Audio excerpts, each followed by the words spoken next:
Sorry, guys. I my stupid fucking microphone. Thing's a fucking piece of shit. I gotta get a better one.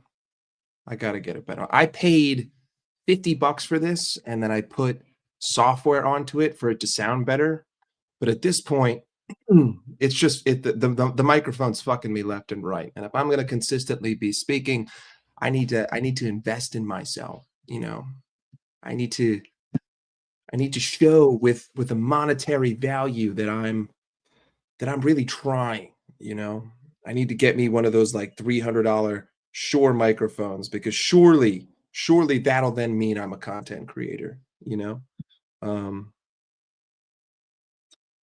just cleaning something. Anyway, big up to everybody. Big up to John for being early with the early chat before we even clicked live.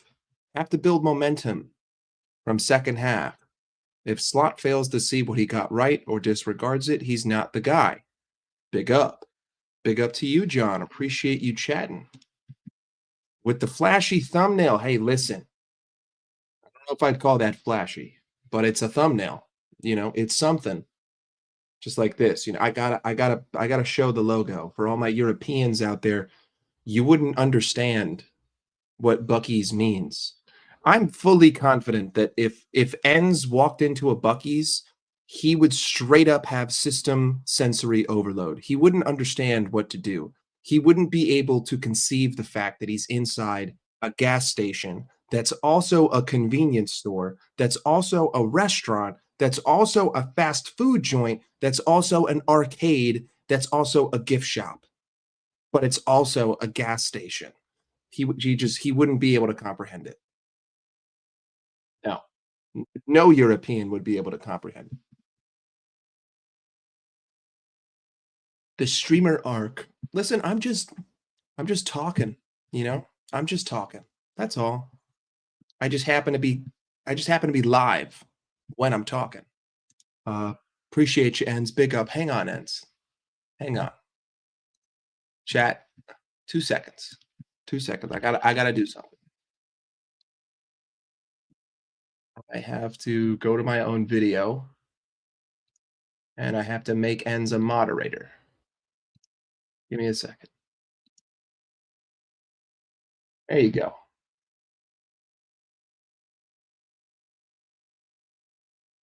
All right. I had to make Ends a mod. Because we know Ends. We know Ends very well. Big up, Letty. How you doing? El Tactico. Hey.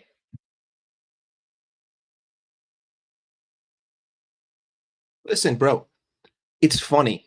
I'm like, I think that when people I find it odd when people get angry at someone for talking tactics on YouTube. Like, if I was on a panel with somebody and they were talking about the tactical setup and they actually knew what they were talking about and they weren't blowing smoke up my ass, I would be like, "Okay, fair." Like, you know what you're saying. I have an issue with people who just get angry at people who speak sense in the sense of tactics. It's like, are you just angry that this guy knows more ball than you? I don't understand. Are you angry that someone is dismantling your points with fact? Is it a coping mechanism to say you're a tactico? I don't know. I don't know. Big up to Nems. Big up to Morris. Big up to Kingsman. Do I have a Twitter? I do. I have multiple Twitters. I don't have a Twitter that is directly related to YouTube, though. I don't think it's safe for me to live tweet during games. Just gonna put it out there. I think for the benefit of my own just life in general, it's better that I don't tweet. It's better that I don't. I think if I started tweeting about Liverpool, we would redefine the word toxicity. So we'll just leave it at that. Big up to you, Nims. Who else? Who else am I missing? Lassetti. Henderson was already playing against us in 22, 23. You're not technically wrong. I can't technically argue with you. Sounds cool. You know what, bro? I'm just gonna just for the sake of this, I need to show you guys what Buc-ee's is.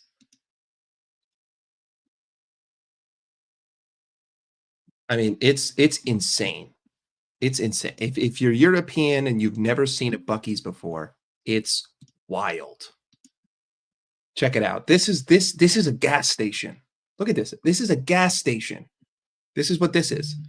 These are all pumps, right? That's like you can fit like fucking 60 cars here. And then this is the gas station store. This is something that you would find inside because they have Buc-ee's merch like this cup. This is like just one corner of the store, one tiny corner of the store. This is what it is. But then you got, fresh jerky, right? Look at this Buc-ee's. This Buc-ee's has a fucking water park. This is a gas station. And this fucking Buc-ee's has a water park. That's wild. This is kind of what it looks like. This is not a supermarket. This is not a food store. This is a gas station. Isn't that just fucking insane? Absolutely wild. Just nuts. There you go, people. That's what Buc-ee's is. Big up to you, Colin. Appreciate you being here. Big up to you, somebody. I don't know if you're somebody or if you're somebody, but big up to you. A lot of people grew up playing football, and a lot of them play off instinct. Listen to ex-pros. That's why tactico has a bad connotation. Hey, listen, we view the game differently. I'm very analytical. I'm very pattern-based, and that's why I find football to be so easy to watch and so easy to analyze. Again, not tooting my own horn, but I feel like because it's so pattern-based, it's really easy for me to digest a game and view a game, especially a neutral game. Like, it's really easy for me to watch another team and be like, "Okay, I know exactly what's wrong with your club," which is why I can go on panels and then I can argue with people about their club, and they'll be like, "You know what? You're kind of right." I'll be like, "I know I'm right. I know I'm right, but also there are things I'm wrong on."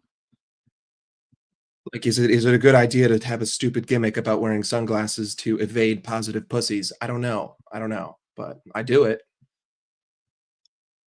Did I rate Naby Keita? I think that Naby Keita is he's one of the most misjudged Liverpool players of the last 10 years because the guy was hurt all the time. But when he was really healthy and in that flow of games, that stretch, like during the 5-0 win away at Old Trafford, Naby Keita was exceptional that game. And he had plenty of games where he was exceptional. He was just never healthy. He could never stay fit for, 8 games in a row. He could never get a run in the team. And also, that's at a time where our midfield consisted of James Milner, Jordan Henderson, and Xherdan Shaqiri. So it's like the team was cooking with dog shit. Naby Keita was a bright spark, but he never stayed fit. I think it was just a very unfortunate career at Liverpool. But people overslight him because of the miss in the Champions League final. Habibi, this is how you want to define this guy's career? We're not going to look at all of the other misses we had against Thibaut Courtois. We're not going to talk about Sadio Mane's shot. We're not going to talk about the 3 that Mo Salah had. We're going to focus on the one at the end of the game that was outside the box that wasn't a high percentage opportunity. That's the one. That's the hill that you want to die on. Insanity. Insanity. It is not a shopping mall. It is a gas station, okay? It's a gas station. I know it's not easy to comprehend in your European mind, but it's a gas station. This is why aliens don't visit us. That's why aliens don't visit America, okay? Simple. Aliens don't come to America because they know that it's just not going to freak us out. We're not going to give a shit. We're just going to continue eating our beef jerky, and maybe we'll pop a couple shots at it because we all got guns. I'm just going to pull my gun out of my butthole. I'm going to shoot it at the alien. I'm point a laser too to make sure that, my aim is perfect because I'm a silly American and all I do is smoke cigarettes and shoot guns and eat McDonald's and get fat. The water theme park is crazy. I'm the Yankest Yank there is. Saying football must hurt. I know. It fucking does, bro. It really, it's painful to call it football, but I have to. Otherwise, I'll get called a stupid Yankee. Um, we call that being respectful. You know, we call that cultural appropriation. I'm culturally appropriating the word football from your culture to my culture, and I'm disregarding my culture. It's kind of what it is, you know? It's kind of what it is. Big up. Abdelaziz, is that how I say your name? Abdelaziz. Abdelaziz. I hope I'm saying that correct, but big up. I've seen you on Enz's channel. Hope you're well.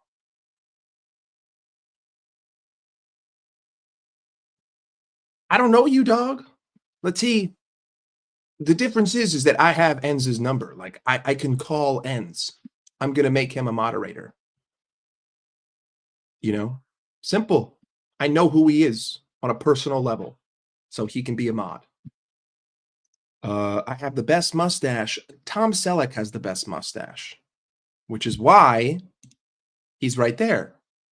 You know, a lot of people don't know this, but I'm actually Tom Selleck. I know it's crazy to think, but if you really look, you can see the resemblance. I'm Tom Selleck. I did get a thumbnail. Thank you, Muhammad. Thank you. I know he was always injured, bro. How am I supposed to judge a guy who's never on the pitch? And when he was on the pitch, it's not like he was that bad, but everyone wants to point at that one miss that wasn't even a high percentage chance. It wasn't even like a fucking, like, it's not like he was right in front of goal and he just missed the net. It wasn't comparable to anything Darwin Núñez missed. It's a big old gas station and convenience store. Yeah, you get it. PE, if you're from America, you understand. It's also only in the South. It's not up north. Chill. I don't know what you're telling me to chill about because I've just been rambling for 15 minutes. I just explained the meaning of life right there. I'm very philosophical. I'm very philosophical. Very philosophical. See, this is why you get mods, so that you don't have to talk about the likes, because I don't like doing that. Other people can for me. Big up ends. Texas is not America, nor Cali, nor New York, as Bucky said. Yes. But Texas has it, Alabama, like that whole southern stretch. I think Arizona has them. I think New Mexico has them. It's all along, like, the southern coast of the United States. They're everywhere. They're not up north. Up north, we have normal human gas stations. And the more into the middle of fucking nowhere you go, the further those little tiny gas stations are from each other. I mean, I remember when I drove across Wyoming to move out to California, there was a stretch where, like, there wasn't a gas station for 80 miles. I know that, like, 80 miles to a person who lives in the UK, driving 80 miles is like climbing Mount Everest, but it's crazy. Like, there's just, people don't understand that the majority of America looks like this. Wyoming plains. Guys, I need you to get it through your head that the majority of this country looks like this. I've driven across the entire United States. I've been to 90% of the states in this country, physically driven through them. This is what America is. This is America. Everyone thinks America is New York. Everyone thinks America is LA. That's just not true. This is America. This is what 90% of what you'll see is. Just fucking nothing. Nothing but grass and hills. That's it. That's America. I know my Europeans can't comprehend vast amounts of land because you all live in tiny countries known as states within a European Union. But that's what America is. Boy, I'm slacking. I got to get fucking through this so I can talk about this team.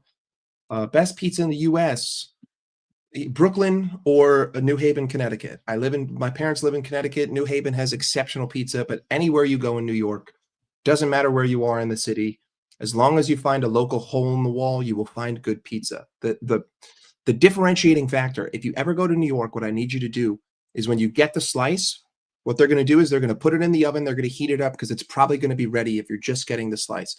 Ask them to make it extra hot. If they make it extra hot, it's going to be nice and crispy. You want that crisp. You don't want the flop, you want the crisp. But the key is that New York has the best public water, so New York has the best bread. The key to great bread is great water. Shouldn't be off guard after another performance. Yeah, we're gonna talk about it. I'm slacking getting through this. I'm just taking a while to get through this. Hey, like the video or don't like the video. I don't care, bro. I'm just here to talk. It's all good. Let the people live, dog. Let the people live. Ends, it really is beautiful, bro. Like, I'm telling you, bro, if a European came to me and they were like, "Hey, what should I do when I come to America?" I'd say, "How long do you have?" Let's say they said 2 weeks. I'll say, "Okay, you should go to New York. You should go to Miami. Spend like 3, 4 days in each of them. And then I want you to drive. And I just want you to drive west. And if you go to California, I want you to drive east. I want you not to fly from city to city. I want you to drive from city to city because I want you to really see the country. If you can, I want you to see the north. I want you to go to Wyoming. I want you to go to the Dakotas. I want you to go to Minnesota. I want you to drive through Arizona. I mean, the drive from Salt Lake City to Los Angeles, California is one of the most beautiful drives that you can make anywhere in the world. All of Utah, beautiful. Colorado, beautiful. There's so much beautiful nature and scenery in this country, but you got to drive through it to see it and appreciate it. And also, you'll understand what America really is. Just a whole bunch of fucking farmland. If Jordan Henderson scores, we'll have a biblical crash out. How about that? If Jordan Henderson scores, regardless of how we win, biblical crash out. Tennessee does have a Buc-ee's. All right, I got to get through these. Petrol station size of a shopping mall. I think you mean petrol station, but yes. You're South African. Well, I don't remember calling you American. Oh, I called you European. Apologies. Another beautiful country, South Africa. I really want to go to Cape Town. I mean, it looks gorgeous. Gorgeous. Yeah, I was being judgmental. I'm sorry. LA water is brown. Big up Amrish. And finally, we're done with the chat. So yes, ends. We can talk about the topics of the day, which I'm going to pull up here. Where's my agenda? I'm a rookie. You see, I'm not even fucking prepared. This is how much of a rookie I am. Okay, we got 3 points to talk about. All right. Obviously, we have the Brentford game tomorrow. I want to touch on Arne Slot's comments after the game against Frankfurt. I want to talk a little bit about what I've been seeing with the takeaway from the Frankfurt game. If you guys want, I have Arne Slot's pregame presser. We can watch a little bit of it. I am curious to see what he said, but I also don't want to bore you to death. And it's super red, and I'm wearing a red sweatshirt, so it makes it super fucking bright. So we're gonna close that. And then what else? And then we need to look past Brentford to Palace. We have a very busy next 4 games, next 5 games, a very pivotal part of our season. Hopefully, we've made the turn past crisis. Hopefully, that's where we're at. Hopefully, we're no longer in this crazy zone. But first and foremost, the first topic on the agenda, let's take a look at what Arne Slot had to say after the game. If you can't hear it, let me know. The biggest exception for me was, today compared to the other games we've played, was the playing style of our opponent. So we got also some energy out of the moments we could press them, which in the last 4 or 5 games we played, we were not able to press the opponent because, the ball wasn't on the ground, was through the air.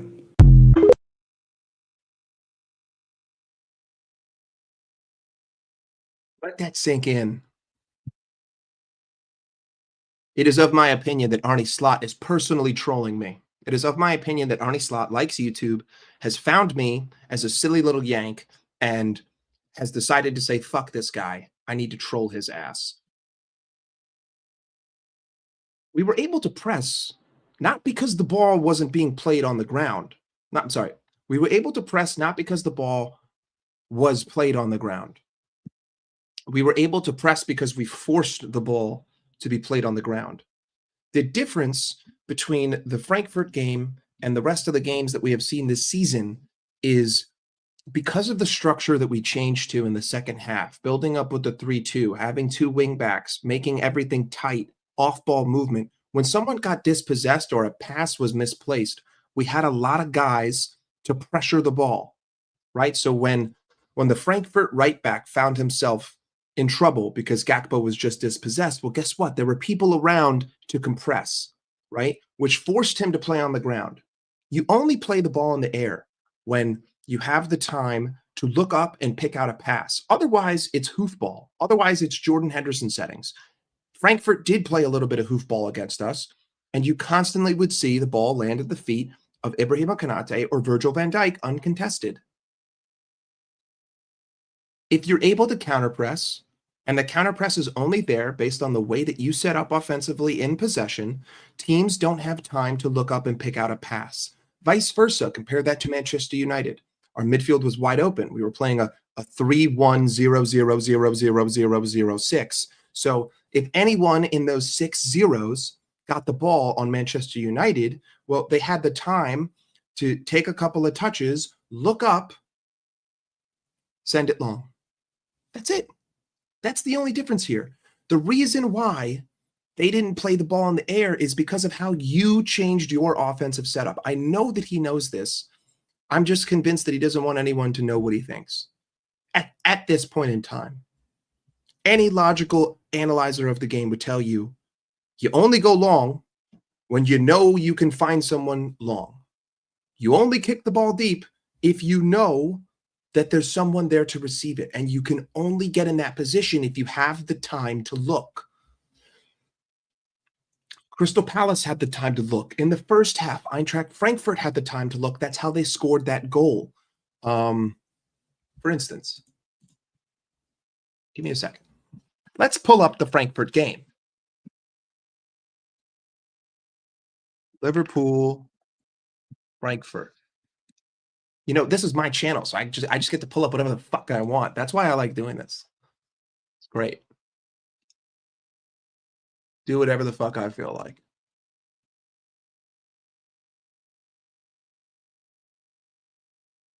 All right. This is what our shape was for that goal. Give me a second here, people.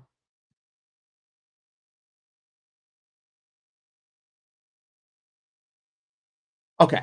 So the ball isn't technically played in the air, but the ball does leave the ground. So you tell me if it's a long ball or not. But essentially, the pass goes from here to here. But look at what our fucking shape is. It's not possible to counterpress in this situation. Everyone is too far from the ball, and everyone is man-marked. Plays the ball in here, right? That's not, I mean, technically, that's not a ball in the air, but it is in the air because it did leave the ground. All of a sudden, boom, one pass is all it takes. Now you're in behind. Now we're surely fucked. Oh my God. Oh my God. That's what happened. Because the structure was just fucked.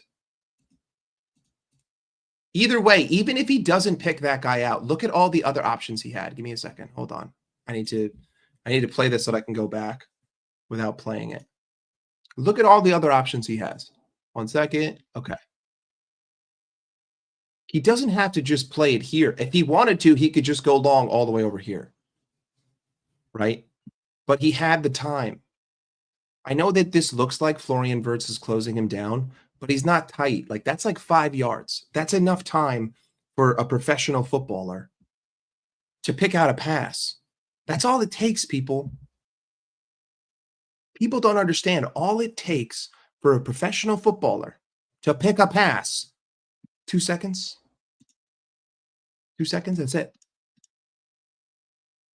Trying to see if I can find a situation where we were counter pressing. Unfortunately, I can't. Give me a second. No, I can't. I don't have the full game anywhere. Stop sharing this.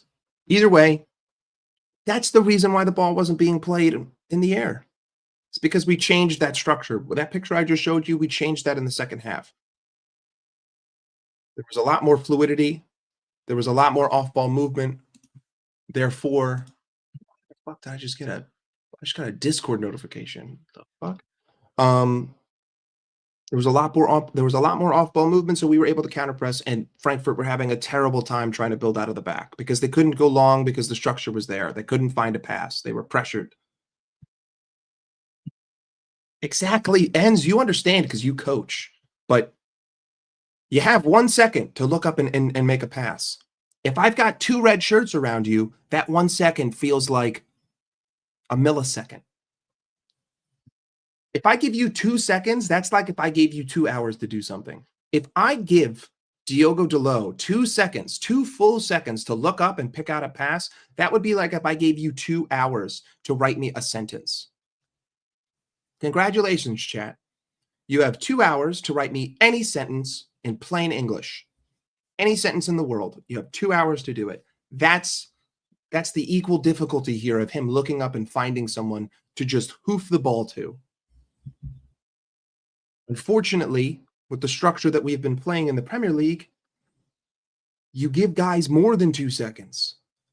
You give guys like 5 seconds on the ball, and they get 5 or 6 touches. So not only do they get 5 seconds to pick out a pass, they get 5 seconds to take 5 touches and drive up the field. The midfield is gone, so they can just eat up space. The more time he's on the ball, the more time someone else has to pick out a lane to run into. So either way, Arnie Slott's comments, they kind of pissed me off because I'm like, that's such a half truth. That's such a half truth.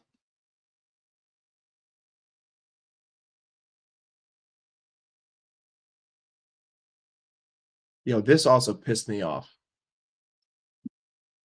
I need to stop seeing shit like this.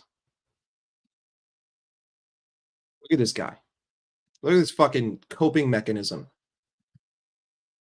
You know what? Let's read this together. Clean tackle in the buildup of Frankfurt's opener. Arm pulled, wipes out his whole leg from thigh to knee to foot without getting near the ball. Same situation happened when Frimpong got injured. This just teaches players to dive more. Okay, let's see what this fucking dude is smoking.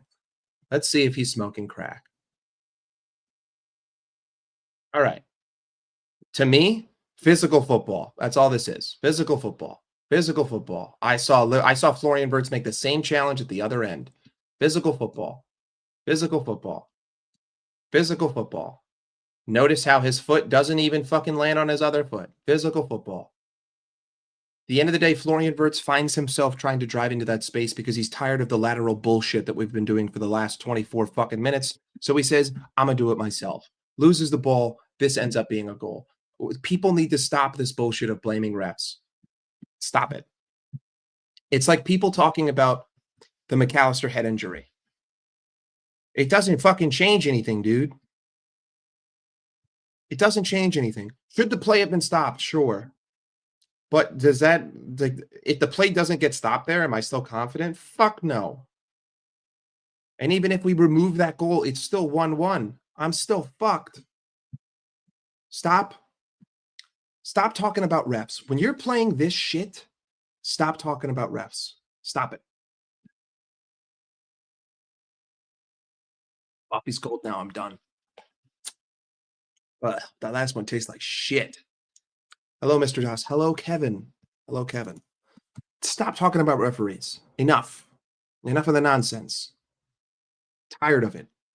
I never want to hear the word referee again until we start playing consistently exceptional. When we start putting in performances, then I'll start looking at referees.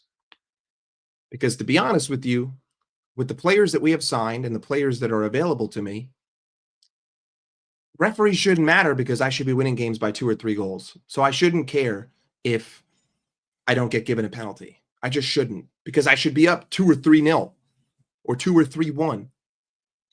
At which point I don't give a shit that he missed a pen. Whatever. I'll still score. So we talked about the post-game comments. Let's talk a little bit about the Brentford game.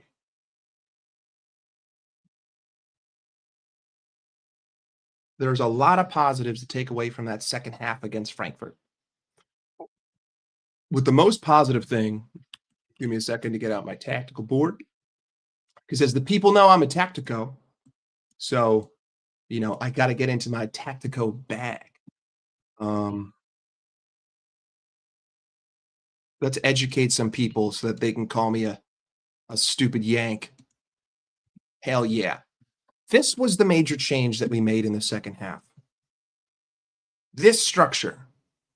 The structure in the first half was something like this.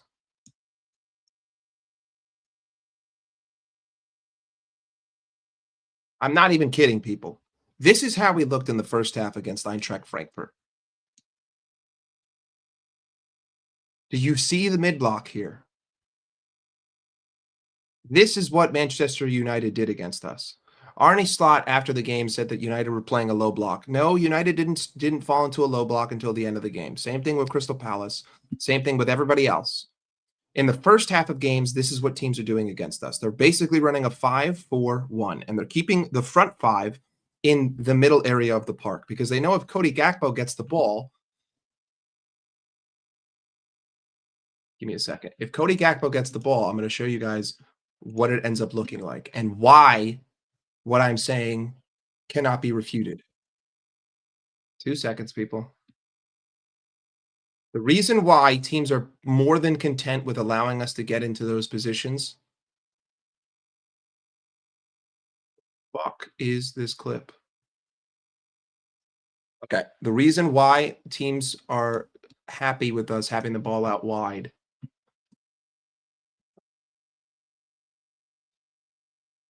You can tell I'm a rookie because I'm not even fucking prepared. Stop sharing. Let me share the whole window.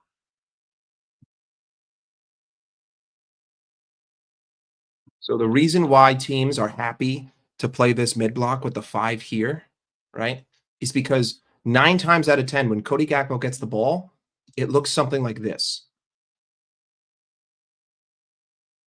Right? Here's the 5 that we just spoke about. And the 5 that we just spoke about is staying central. Notice how disciplined they are. Yes, sure, they're shifting a little bit, but they're staying towards the center of the park. And the reason why the mid-block is so effective against us is because whoever gets the ball out wide is met with this. This is the picture that they see. We'll call this the half gaping hole. This is the half donut hole, right? And I've got 3 players in the same area offering me nothing. I've got my one outlet here, which leads to nothing. I've got my other outlet here that has 1, 2, 3 guys covering the passing lane. That doesn't even include the fullback that's man-to-man on the current ball carrier. So teams are more than content with us in these positions because this is a low percentage play. The odds that he is able to put the ball into a dangerous area and man for man, if not even outnumbered by one of these guys is able to not just win the cross, but put the cross on target, beat the goalkeeper, and score a goal is exceptionally low. If I had to put a percentage on what are the odds that this position would turn into a goal, I'd say maybe 5%. I'm taking those all day if I'm playing Liverpool. You beat me on a 5%. If you beat me on a play that has a 5% chance of leading to a goal, I take it all day. This is exactly what Manchester United did against us. It's what Chelsea did against us. It's what Crystal Palace did against us. So that's why you see the 5 in the midfield. That's why you see a mid block every week. We could easily just change this and put it on the other end of the pitch. And you have found Florian Wirtz's opportunity that led to a turnover, that led to a goal against. Same thing. That's why the first half of that game, Florian Wirtz was doing his best impression of a Mohamed Salah performance. Like whoever is playing the right-sided midfielder or right wing position at the current moment is screwed because the structure I just showed you is the structure that they have. It's just the other side. it's a lose-lose. Even if you beat your man and you get to the byline, all my guys are in the same area. So I have to put it into the same area, which means that the defense is compact, low percentage play. But the main change that we made, right? When I say 3-1-0-0-0-0-6, 3-1-0, hold on, 0-6. So look, you even have bars that show you the two zones that just have no one in them. This is what Liverpool's structure was in the first half. And this is the same structure that we had against United and Crystal Palace and Chelsea and yada, yada, yada, yada, yada. The subtle change that we made, drop one, move up, drop back, drop back, drop back, drop back, drop back. That's it. That's all we did. That's all we did. I added one to the center, to what's it called? I added one to the center area of the park. At times, Curtis Jones was finding himself playing as a wingback. Every time, Connor Bradley was finding himself playing as a wingback, offering himself as an option wide. Florian Wirtz was basically given a free role to just occupy this whole half circle, right? This whole zone, Florian Wirtz was just cruising, going wherever he wanted. And wherever Florian Wirtz went, well, the front two would follow. So if Florian Wirtz went over here, then the front two would go over here. If Florian Wirtz went over there, front two would go over there. If Florian Wirtz was in the middle, then the front two would be in the middle. This was the structural change that we saw. It's so simple. You added one man to the buildup. That's it. This is what we need to see versus Brentford. Building up with 5. At times against Frankfurt, we were building up with 7. At times, it looked like this. Like dead ass. Florian Wirtz's first assist, we had this many players in our own half. We had 7 guys in our own half for the opportunity that Florian Wirtz got because Dominik Szoboszlai plays the ball in, because Federico Chiesa drags both central midfielders to him because he drops back, which then opens the same lane that Ibrahima Konate had against United, which plays in Florian Wirtz, who then plays in Cody Gakpo. That's the thing that people aren't understanding. Liverpool have such good players that we have the quality to build up with 7 because my guys are such killers. I don't need 6 dudes in the other half. I don't need it. I can beat you with 3 guys in your half because we can make intelligent runs to drag defenders and open lanes. Just for the sake of argument, I'm going to bring up Federico Chiesa's move.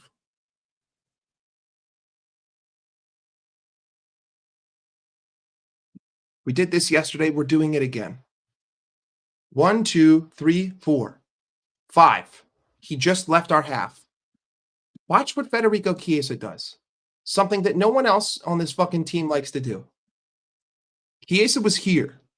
Commonly what we see with the front 4 is that as whoever's carrying the ball into the midfield, the front 4 move with it, which then leaves the opposing midfield 3 to just block it off. Federico Chiesa drops, which makes sure that this defender and this defender can't move. Because if I put the ball into Federico Chiesa, then he can drive straight on goal, and the center backs have to follow the guys he needs to pass it to. But because Chiesa stays static in this particular area, he opens up the lane because he drags this central midfielder to him, which then leaves this lane wide open, and Szoboszlai plays it in behind. I had 5 guys here, basically 3 guys involved in this play. All I needed was 3 players to make a goal happen. 4 if you include Gakpo, because Gakpo is the one that scored. But that's all we need to do. That's all we need to do. Mike, you know me and I, that Slot is trying to divert the bad performance of players through lame excuses. Maka is not fit. Salah in bad form. Kirk is not trusted. They've been very bad. I don't buy this whole Maka's not fit bullshit. That's my hot take. I think that's a fucking cop-out. I think that's stupid. I think that Alexis McAllister has been playing like shit because of the following. I like being able to do this because then I could just fucking prove my point. McAllister is playing like shit because last season, the way that we would build up was something like this. Right? Just for the sake of argument, just for the sake of us making this as simple as possible, to be as quick and brief as possible. McAllister's being asked to play in this zone of the pitch while he has support here, right? Like, again, this is not exactly how we looked, but just for the sake of argument, this was the zone that McAllister is being asked to play in. And he had support because we were building up with 5 or 6. This season, Alexis McAllister is being asked to play behind the mid block.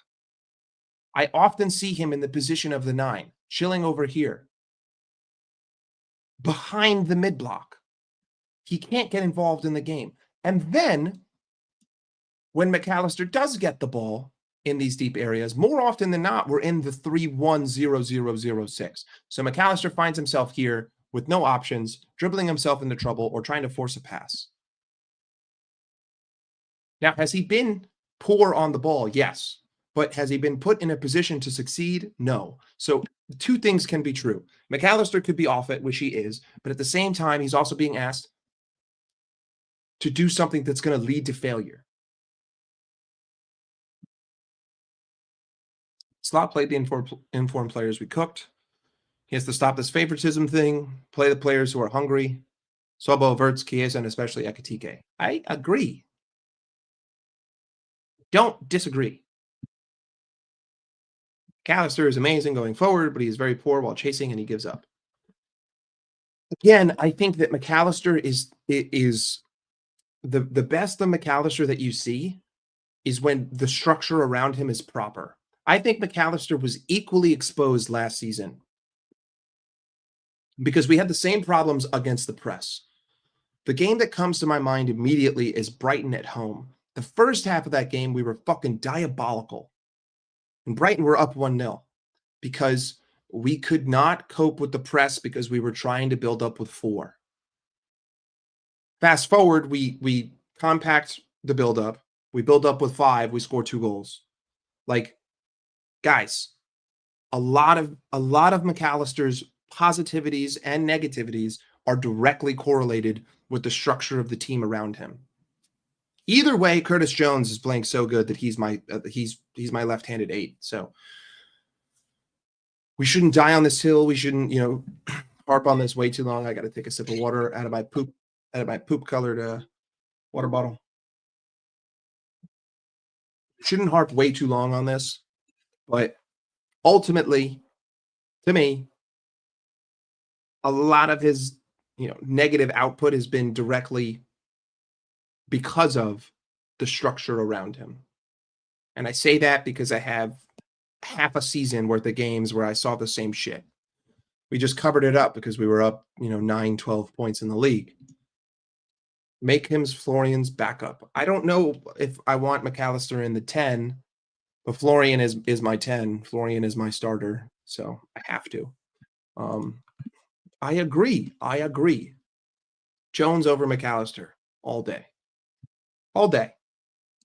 Guys, 53 people in here, and I'm only seeing 4 of you guys typing in the chat. Let's go. Where are the counterpoints? Where are the people calling me a stupid yank? Where are the people talking shit? If you haven't chatted something, just say like fuck you or something. Just say anything. Type anything into the chat. Negative, positive, I don't care. Just type something. Interact a little bit. Either way, let's go forward. The key to the Brentford game is going to be bypassing the mid block. There you go. See, I haven't seen this name yet. And he said, stupid yank. I appreciate you. I haven't seen this name yet either. Thank you. More of this. You see, follow their lead. Talk some shit. Present some counterpoints. Say, fuck you. Whatever. I don't care. Say something. Big up to both of you. The key to the Brentford game is going to be bypassing the mid block. The key to bypassing the mid block is going to be building up with 5. We have to set up the team the same way that we finished the the same way we finished against Frankfurt. If we do that, we can beat any Premier League side. And like I don't want to hear any of these fucking myths about Premier League low blocks or pace and power or any of this bullshit. I don't want to hear any of these myths about these guys needing time to adjust to the Premier League. Bro, this system needs to change and the guys will adjust. We only face a low block in the 90th minute. That's it. That's the only time we face a fucking low block. Is when the 90th minute rolls around and shit is good, shit is hitting the fan. Outside of that, if I see this structure that I saw against Frankfurt, I can beat any Premier League side. Any side. Wake up to Bob. I don't know about smart, but I am a Yank indeed. You're building a bar for your buddy. Hey, that's fucking sick. That's sick. Big up on you, Handyman Ed.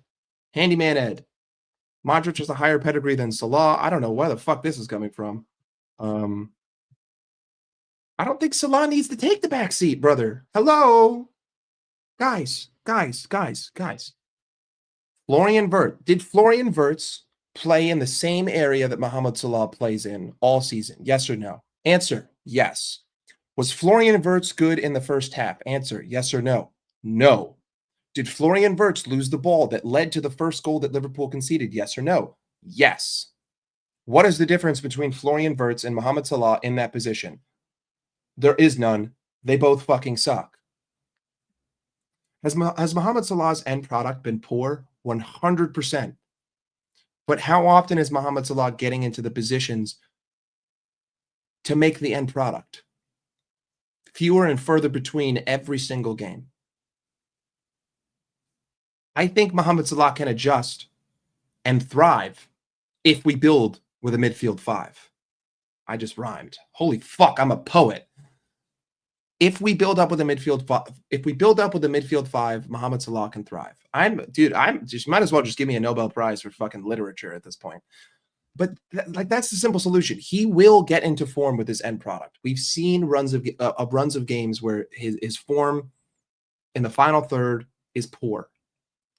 But ultimately, a lot of the time when he's on the pitch, we're not building up through the right-hand channel, and he isn't getting involved in the game. And if he's not getting involved in the game, those few opportunities that he gets, he's going to feel the need that he has to score. So he's going to make rash decisions, which is why we keep seeing it.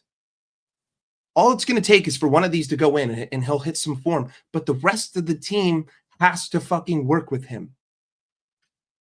The build-up needs to get the ball to the final four. It's not getting the ball to the final four. And when it does, no one's in the right fucking place. So I think it's a combination. Two things can be true. He's not in form, but the team is playing like fucking dog shit. Neither of them are helping. Increase the quality of the buildup, you increase the quality of the chances, the more he has an opportunity to score. Are you listening to the logic? Hard. Skibbity toilet. Do you trust me, Slot, to make us better, or you hope? Or you only hope? I think that second half against Frankfurt, if it were instruction-based, fills me with a lot of confidence. Now, a thought I had the other day, which I'm just going to air, and it's just a thought. It's not an opinion. It's just a thought. What if the second half against Frankfurt is how Arne Slot's been trying to play this whole time, and the players haven't been meeting his expectation? What if that's true? Because I have seen us play the way we played in the second half in spells this season. I saw that same structure against Atletico Madrid in the first half. I saw that same structure against Everton in the first half. I've seen it before. What if that's Arne Slot ball and the players just aren't doing it for him? I don't know. I can't answer that until we see more consistency. But I don't know. It's a very real possibility. I mean, the one certainty I have is that Dominic Szoboszlai is never going to be dropped. Because I don't know if you guys noticed, but right after we scored the Ekitike goal, he's like talking to Szoboszlai, telling him everything, all the instructions. And I'm like, well, Szoboszlai hasn't been dropped and he's always moved around. So he must be the most important player. Which means that Szoboszlai is going to be my double pivot, which I'm fine with. Just put Curtis Jones next to him. During our attack, our weak link is Salah because 2-3 players gang up on him, pause, and Salah can't do anything after that. That's not necessarily true. The reason why Mohamed Salah is finding himself having so much fucking trouble is as follows. Because when Mohamed Salah gets the ball on the wing, this is what you see. Just like Cody Gakpo, right? If Mohamed Salah has the ball here, this is what he sees right now. This is the structure. He's got 4 players in between him and the front 3 where the ball needs to go. And he only has one option, pass back or try to beat the man one-on-one. But really, it's a 2-on-1. It's a double team. So I know that for a fact because I just watched Florian Wirtz do the same thing yesterday. Dr. Doolittle talking facts. Talk to me nicely. If we run a 4-2-4, respectfully, just fucking end it. End the stream.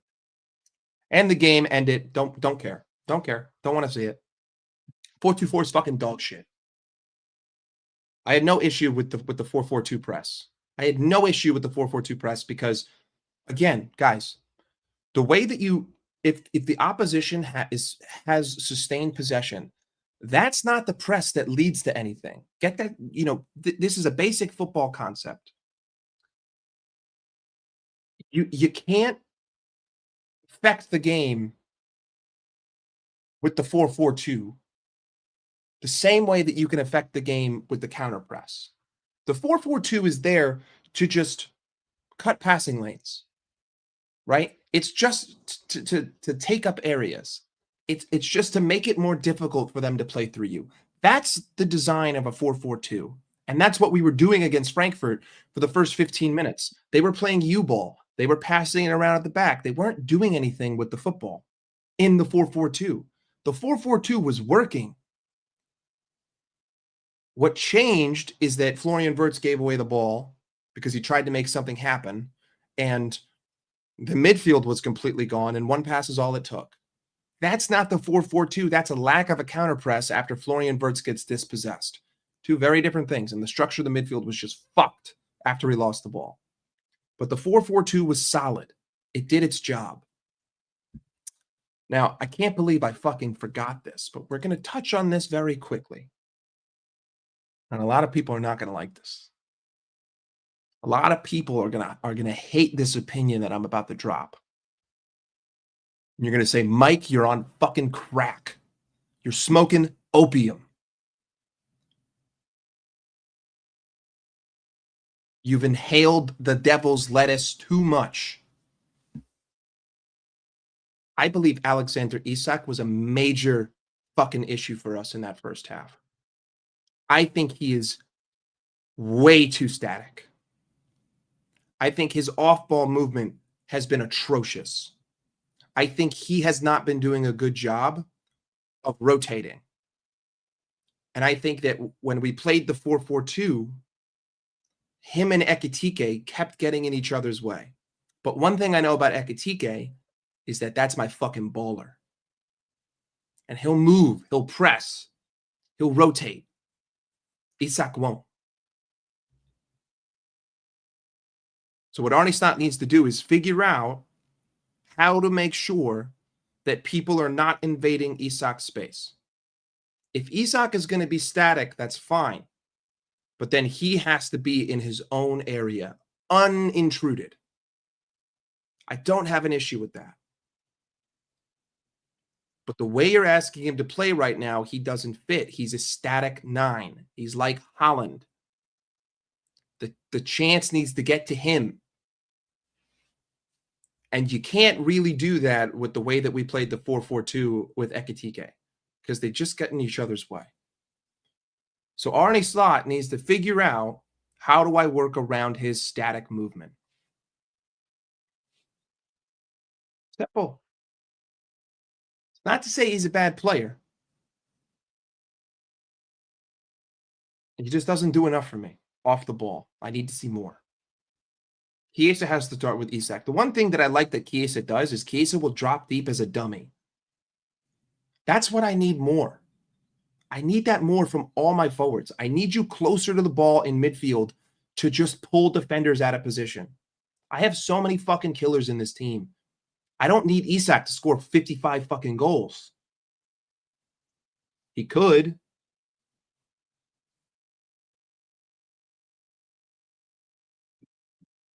Yes. Yes. Against a low block, I want you to be static. But not when we're trying to build past a mid block. I need movement with a mid block. I need options.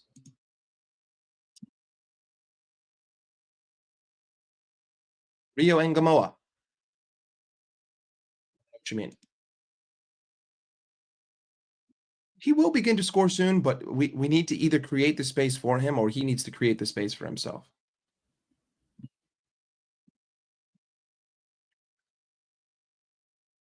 He's not like Erling, but Erling is pretty static. I'm just saying. Erling is always the last man to touch the ball. That's what I mean. This isn't an attack on Alexander Isak. I'm just saying I need to see more from him. That's all. I need to see more off-ball movement. I need to see more triangles. I need to see more fluidity. But I also need the whole front four to stop invading each other's space. Can't. So we've talked about the Brentford game. Question. So I did a watch along for the Champions League game because that game kicked off at noon. If you want me to do one tomorrow for the Brentford game, that game is at noon, so I could. But that's only if people want me to do the watch along. Otherwise, it's just not worth it. So if you want me to do the watch along, you can put it in the chat. Just let me know. I see 46 fucking people in here, and I see like 3 people typing. So there's 43 other names that could simply just type a 1 or a 2. 2 being no, 1 being yes. Regardless, I'll be back after the game to just talk about it. Big up, Andre. Pray no cheap goals to concede away from home. We need clean sheets. I do need some clean sheets. Speaking of sheets, I need to clean my sheets. But 100%, 100%. Hey, see, there we go. Thank you, DRJ. DRJ says no with emphasis. Appreciate you, big guy. Hey, that's someone who I haven't seen yet. Big up on you, Rose. And this, I'm not going to say it, but other people will say it for me. Big up. Let's hear a little bit about what Arne Slot has to say.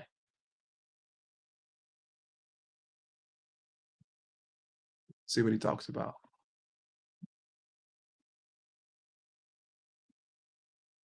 Let me see. Let me see what he's saying. Okay. We're gonna look a little bit at what Arne Slot has to say. I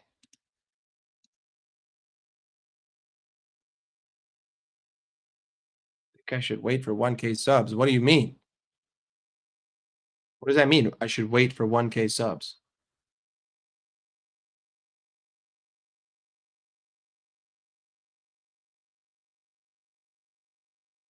You think you're funny?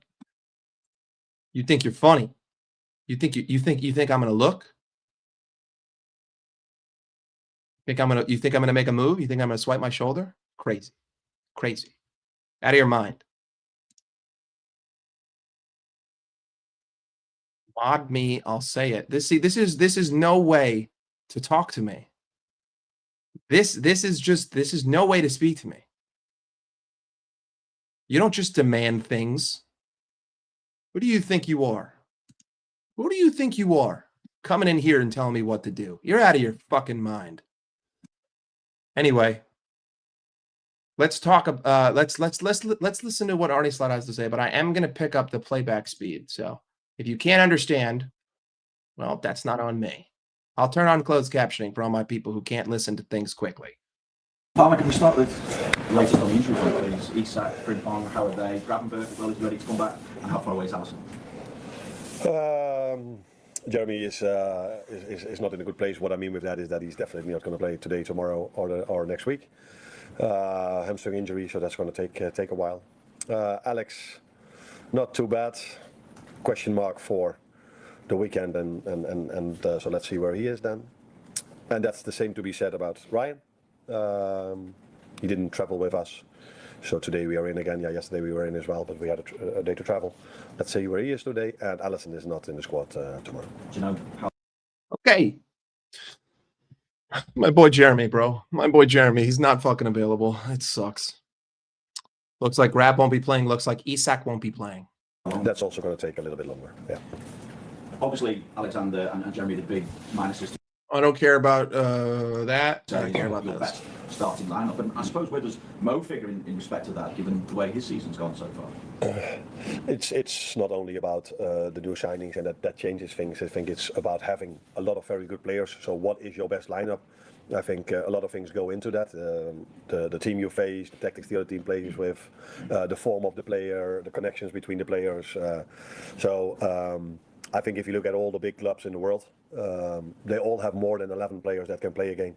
And for me, it has always been something I expected after the many changes we've had during the summer, that it could go also even after we won 7 games in a row. I always felt like, yeah, as a team you need to grow, and if you need to grow and if you have to adapt to each other, you can also have moments in the season where things are a bit more difficult, especially if the fixture list is as it was, because when we've lost 4, I said to myself 3 of them were away, and then I was looking at the schedule and I thought, oh, another 2 away games coming with Frankfurt and Brentford on the fixture list. So these things also take into account that you can have a little bit of more difficulty. It's always normal if you have a lot of changes that things go well, but we have to find. Simple answer, non-answer. That's all he said. Didn't say anything. He literally just listened to that question and said, here's a bunch of words. That's it. It's literally all Arnie Slot just did. He talked a little bit about how other teams play against us. Yes, that is a factor in who you decide to play in your starting 11. But at the same time, he's speaking quickly because I have the playback speed quick. I have it at 1.25. At the same time, we have figured out, probably like 9 out of the 11 who should be playing. You're not going to get me. You're not going to get me. You do realize that I can see myself, right? Although there has been a fly in my apartment that's pissing me the fuck off.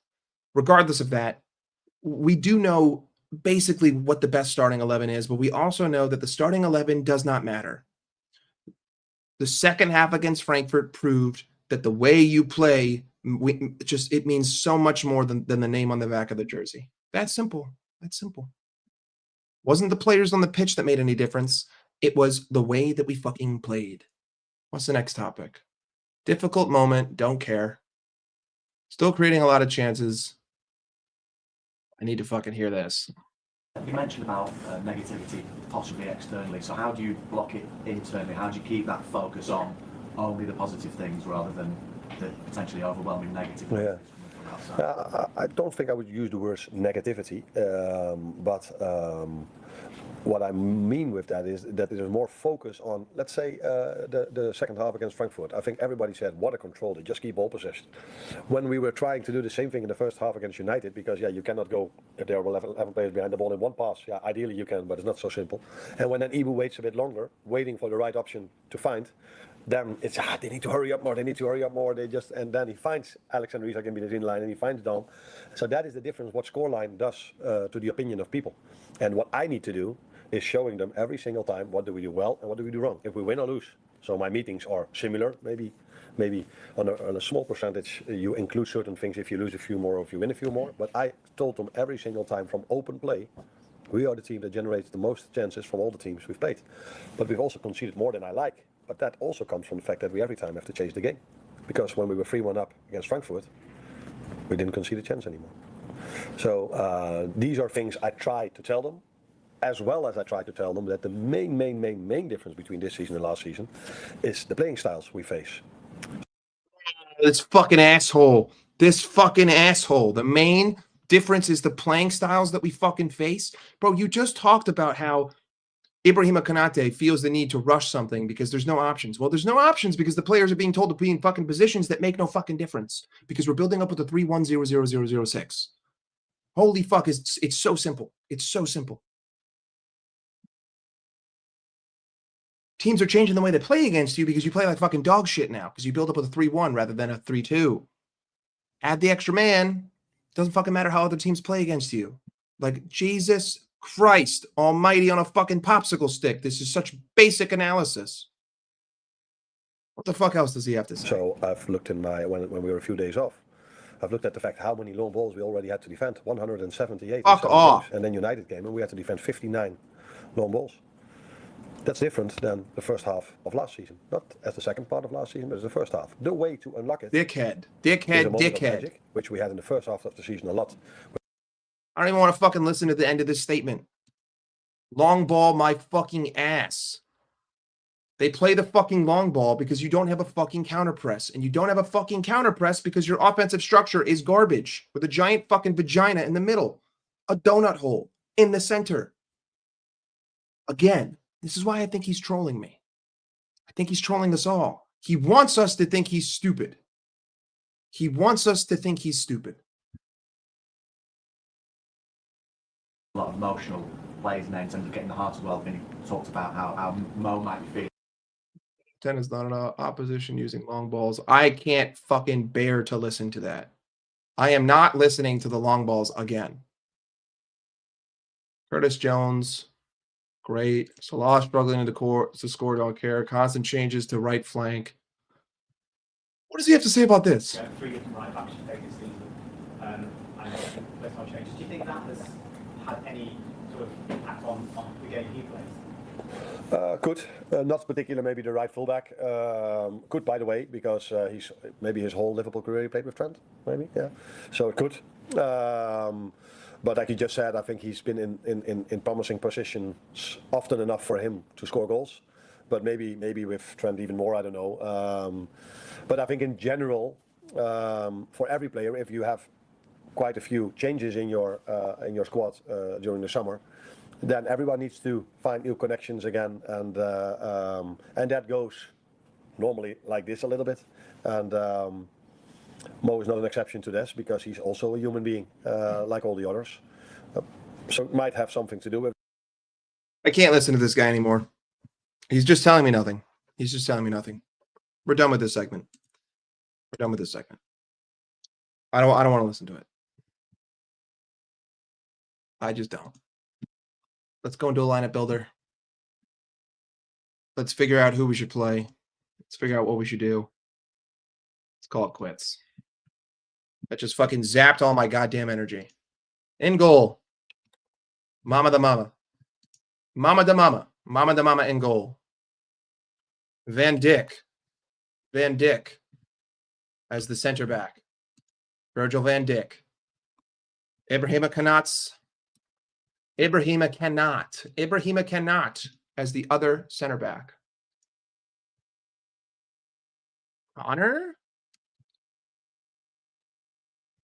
Senor Brad as the right back.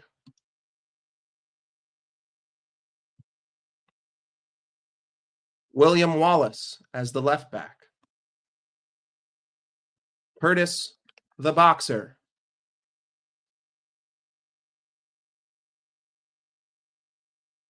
Shibishbre, Hungarian Nightmare, as the double pivot along with the Scousing Boxer. Florian Squirts, Florian Flirts, Florian Verts in the 10. Hugo Wembenyama as my number 9. Now, here's where we're going to get tricky, folks. Here's where we're going to get tricky. I'm going to do something that a lot of y'all ain't going to be too happy about. But guess what? Come on, camera.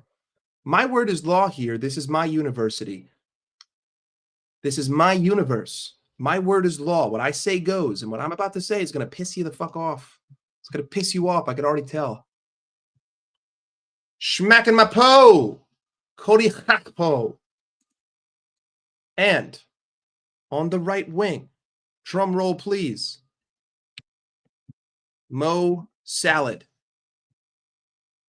Mo Shmala.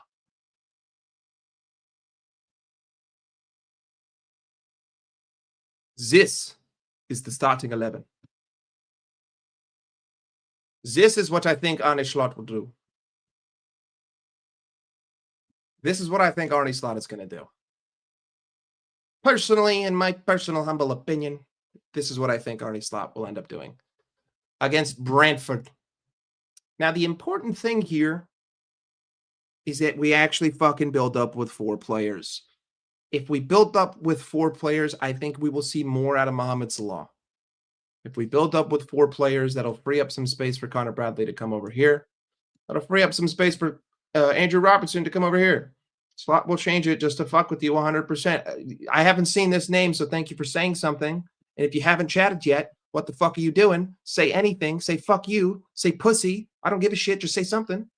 Slot will change just to fuck with you. I'm convinced that Slot wants to fuck with me, for sure.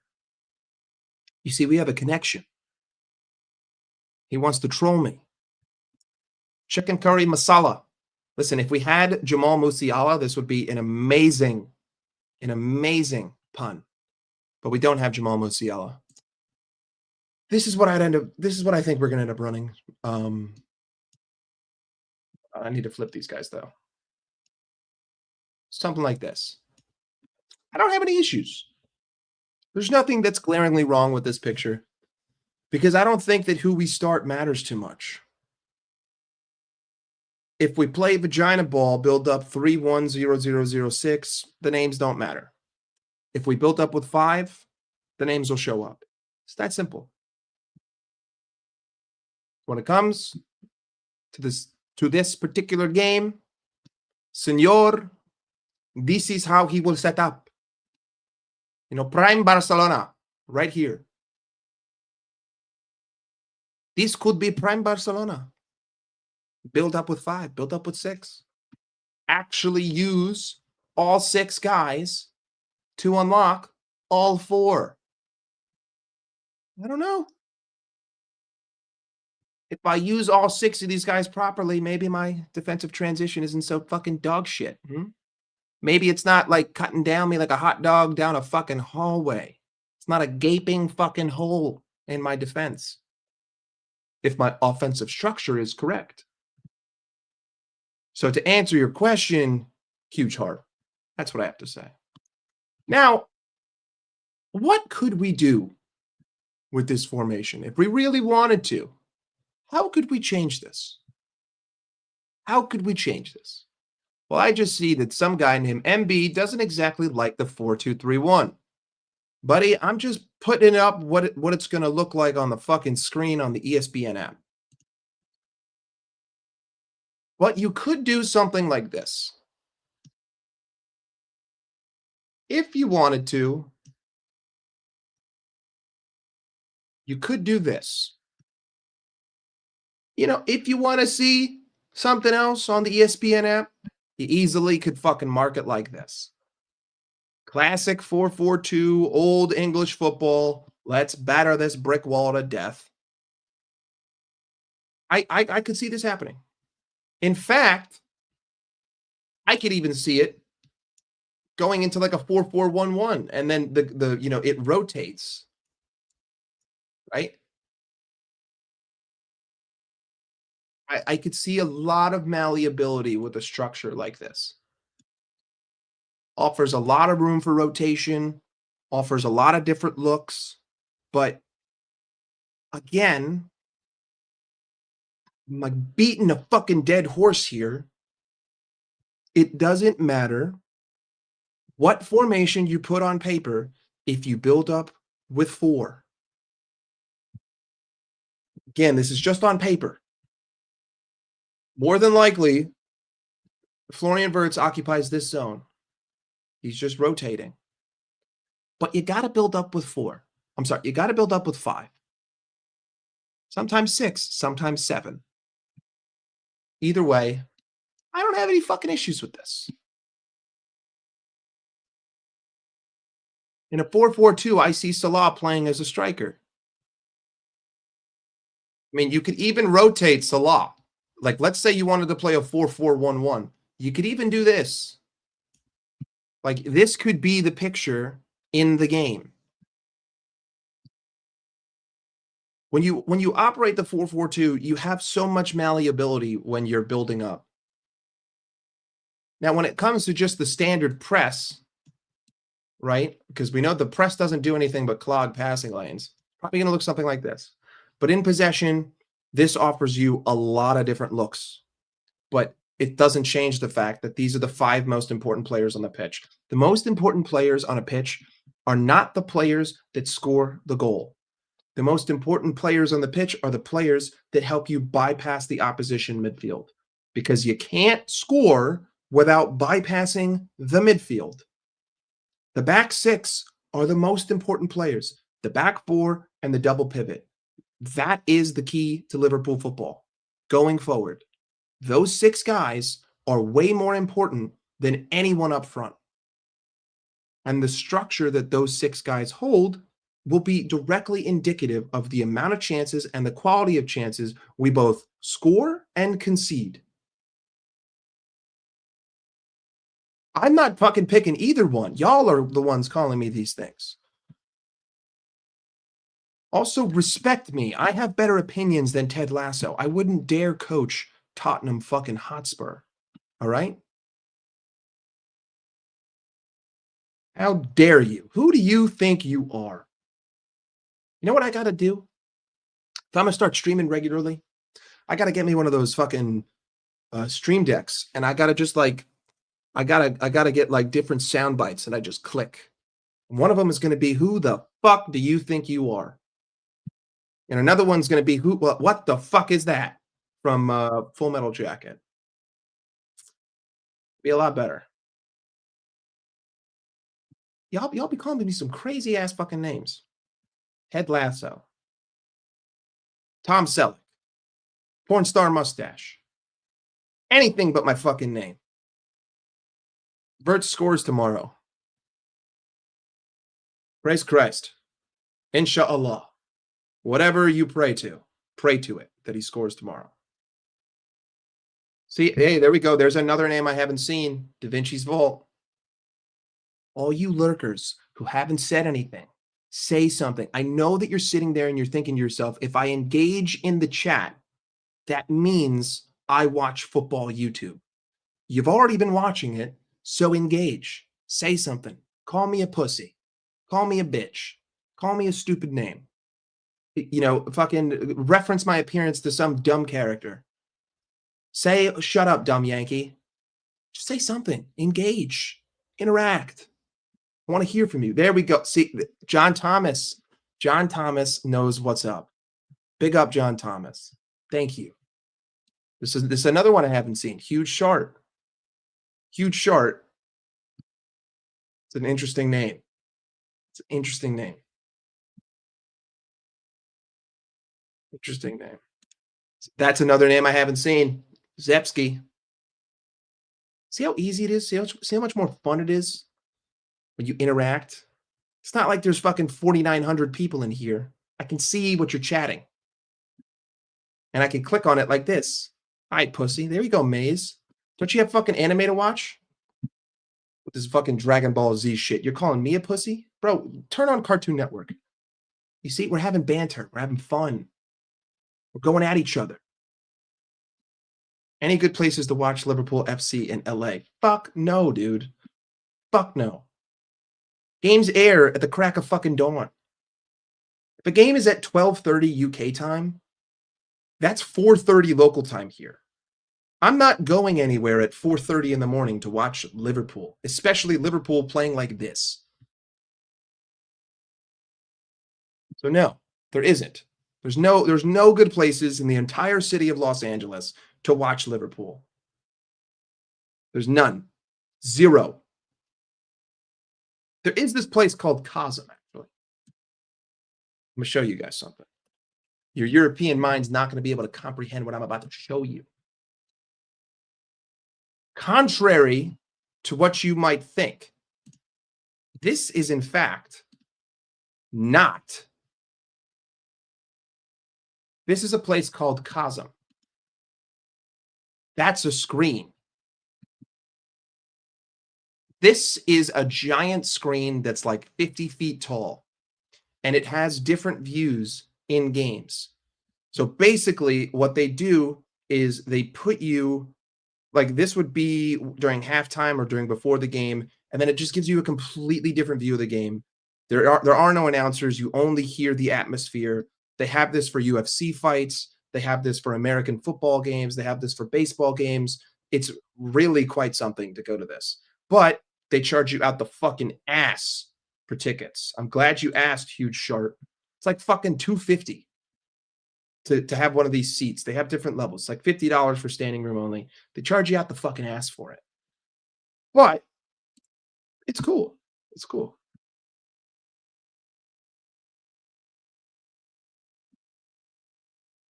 New to your show, but seen you on Husam's stream. I normally don't comment. It's good to see you doing your own streams. Well, thank you for commenting. Thank you for doing something that you normally don't do. I appreciate you typing in the chat, speaking to me. Big up yourself. Thank you. See how easy it is, guys? I can click on it and I can address you personally and I can say thank you. Now, what you forgot to do was call me a stupid Yankee bitch, but that's not, that's okay. We can look past that. I appreciate you. How much is the beer there? Too fucking much. Too much. Like $20? Fucking $30 for cold wings. Charge me extra for celery. Fucking assholes. It's not abuse, bro. It's not abuse. It's just the way we talk. It's just the way we talk here.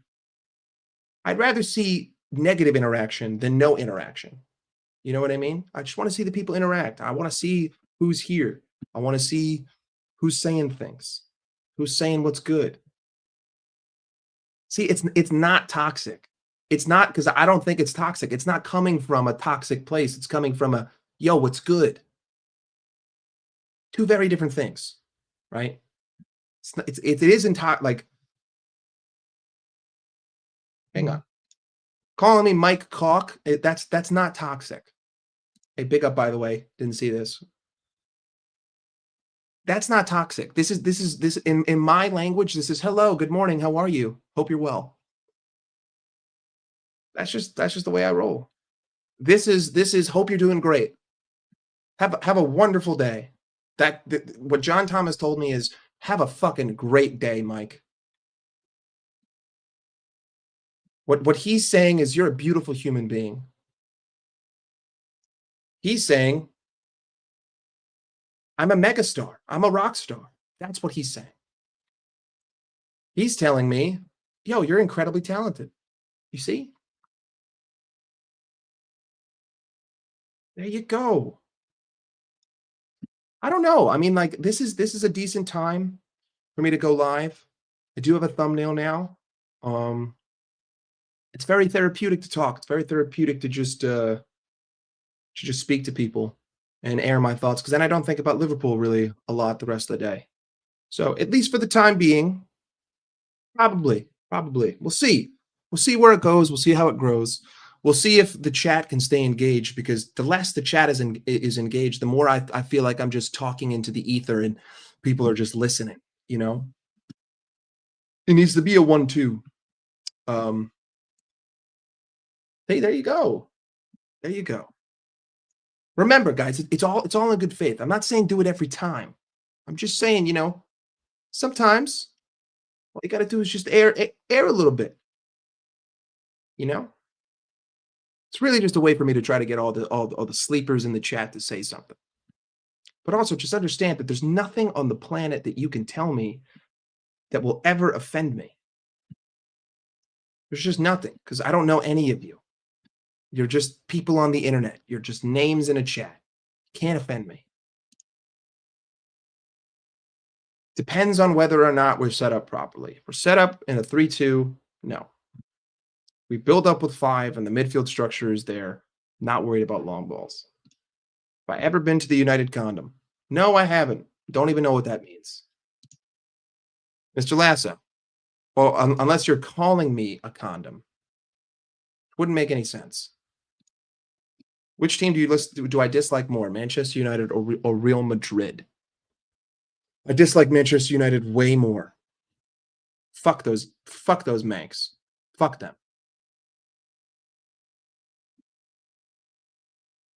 I do not like Manchester United as a team. I don't mind people who support Manchester United. And at the end of the day, it's just banter. Like my hate for Manchester United, it's just banter. I don't hate you because you support Manchester United. I hate Manchester United. Does that make sense? It's not like a personal hate. You know? Two very different things. I think people, especially on these like panel shows, they go overboard and like they cross the line between sports and personal. I'm like, brother, it's not that deep. You don't get paid to watch this club. You don't get paid to be this club. You're just a fan. So like, what are you crossing that line for? It's just banter here. No matter how heated I get at somebody, it's like it's about the club. Like if I get irate at another person in a conversation, like this is literally just club to club things. I'm sure that if the stream went off, I'd be like, all right, all good, bro. What are you doing the rest of your day? You want to play some FIFA? Like it's calm. It's calm. People just don't know how to people don't know how to be healthily toxic, right? I think that there's a lot of health in being a toxic person, but you got to do it in a healthy way. There's healthy toxicity. American Waffle, great example. Healthy toxicity. You get it out of your system, but you're also boys. But a lot of people on YouTube, they're just toxic. They're unhealthily toxic. I'm healthily toxic.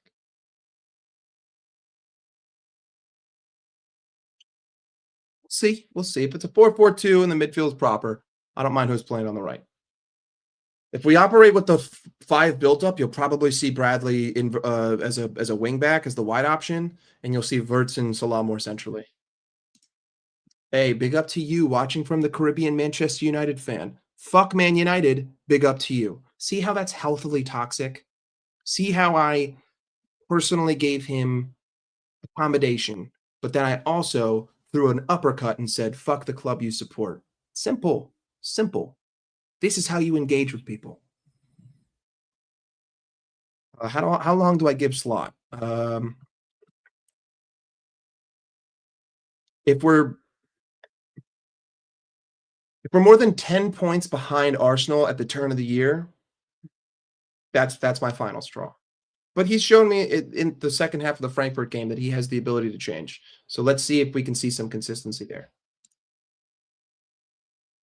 I don't give a shit about what fucking Real Madrid do, bro. They're a bunch of state-funded pussies who are about to be bought by Saudi Arabia. Like, fucking blow me, dog. Get on your knees for Florentino Perez. Choke on your fucking Blancos. I don't give a shit. Sincerely, I don't give a fuck about Spain. Have fun with your paella and your fucking cappuccinos. I don't care. Don't care. Do you like rice and beans? Who the fuck just eats rice and beans? What kind of question is that, Nems? Who sits down and says, you know what I'm in the mood for today? I'm in the mood for rice and beans. Let me go heat up a pack of fucking beans and put them on unseasoned rice. That sounds delicious. What? In the context of Mexican food, great combination. But on their own, that's disgusting.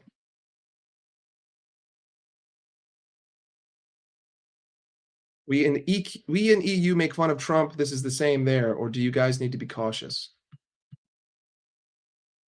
I make fun of Trump all the time. I make fun of whoever I want. There are certain countries in the EU where if you say the wrong thing on Twitter, you'll get thrown in jail. Not pointing fingers. Not saying too much. All I'm saying is that freedom of speech is much more a freedom in America than it is in specific countries right now.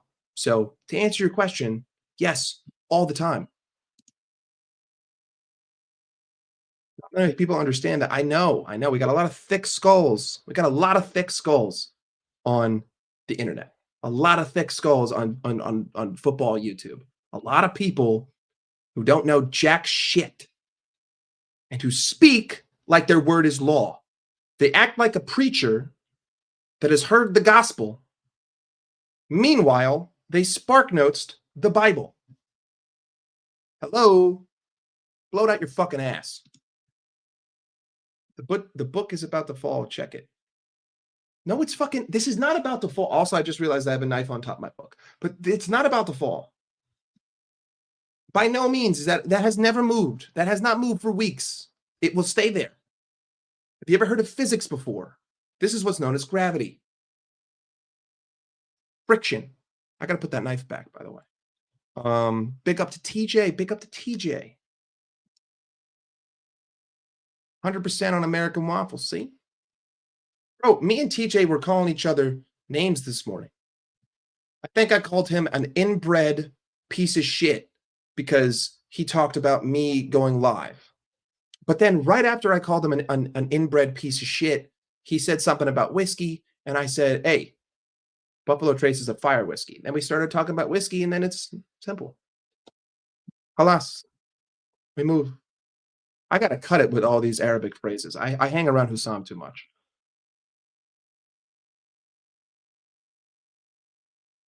Let's go, fellow Man United fan. I find it crazy that I got United fans here.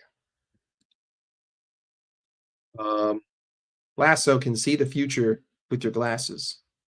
I can see the future. I predicted the future. Don't forget, I was here 4 weeks ago telling you all, hey, there might be a fire.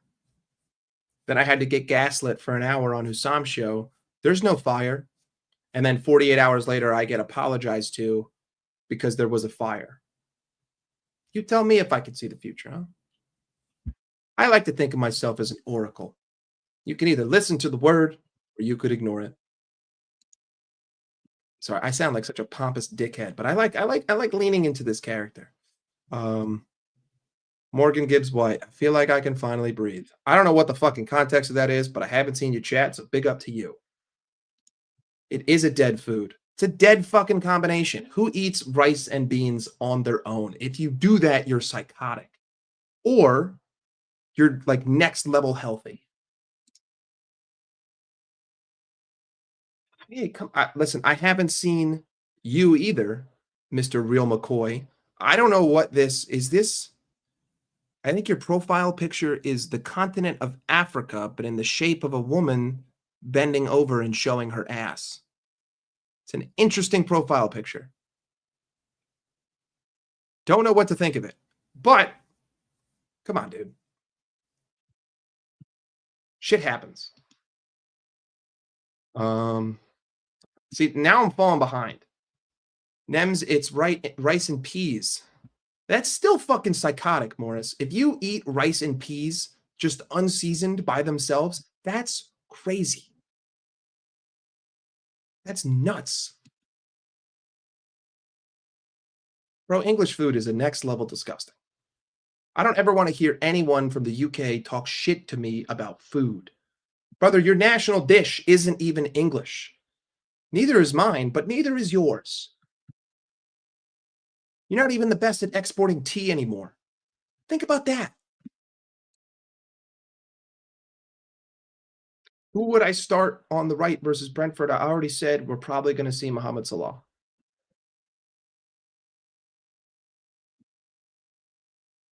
Listen, if rice and beans is all you can afford and you're deciding to watch me right now, Habibi, you got bigger fucking problems than what's going on in this economy. All right? If all you can afford is rice and beans, stop fucking watching me and go get a job. If we don't win the league this year, would you prefer Arsenal or City to it? Fuck both of those scenarios. If we don't win the league this year, I want the Premier League to void the season. How about that?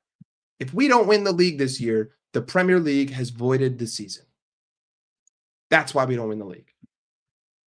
The slot always see the vagina ball in our midfield during his analysis. I fucking hope so, Fernando. Haven't seen you either. Big up for chatting. Thank you for inputting. I don't know.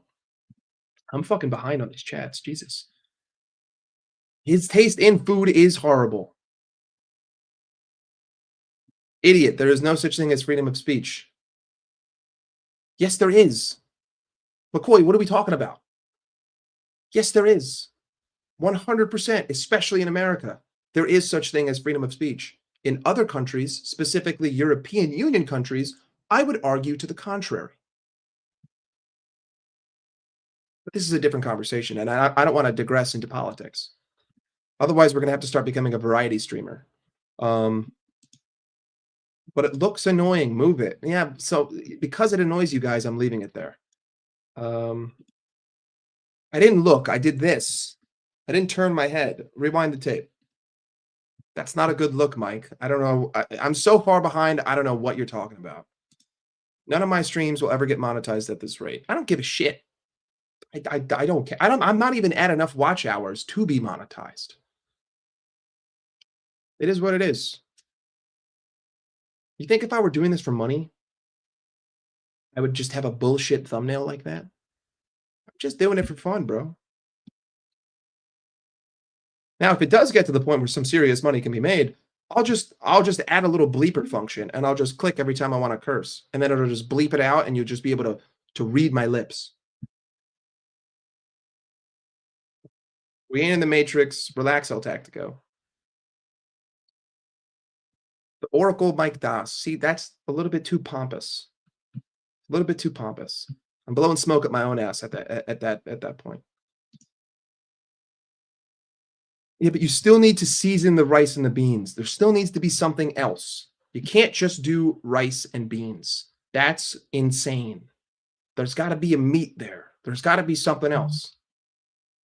Like beans on toast? What the fuck is that?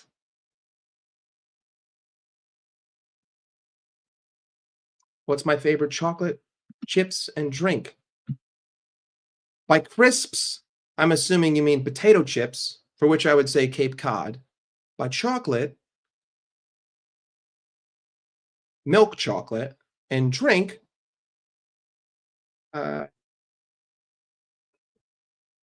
ginger ale.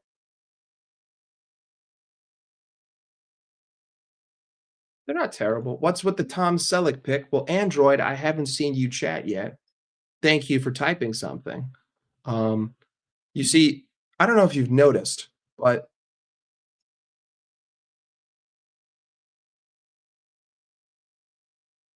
we're the same guy. So that's why he's my profile picture. Ash is big in Africa. I don't know what that is. I don't even know what YouTube beefs you're talking about, Minerals. I don't give a shit about YouTube beef. I don't fucking care about what some random dude thinks of me. And I don't care what some random dude has to say to me if it doesn't have any substance behind it. Genuinely. Don't give a fuck. Stupid. Why do you engage? Why do you care? Like, what are the odds that I have a conversation with someone on Liverpool, on any YouTube, in a stream, who's across the fucking world that I'll ever meet? Pretty fucking slim. If I'm never going to meet you, I don't really give a shit about what you have to say about me as a person. Don't care.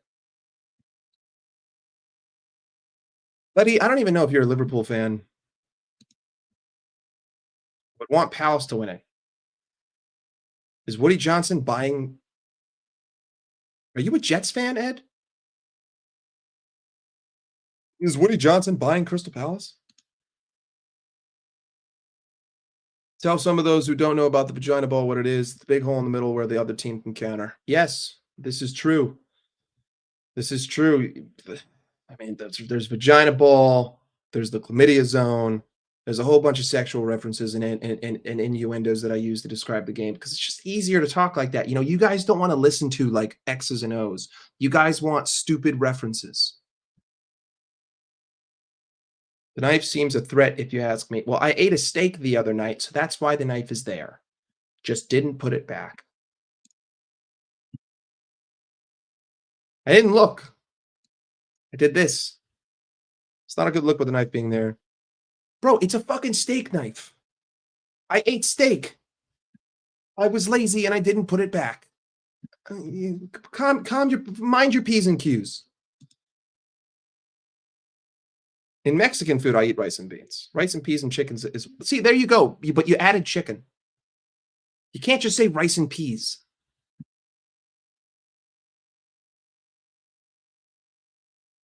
TK could have a higher... See, okay, Mobstag, never seen your name before. Thank you. He is fantastic, and he could have a higher ceiling, and he's younger. Agreed. Wait, it doesn't show the profile picture? You don't see it? You don't see Tom Selleck here? That's fucking weak. Oh, it's blank. Fuck. Oh, that's so stupid. That's so dumb. I just did that for no fucking reason. I look like a fucking idiot.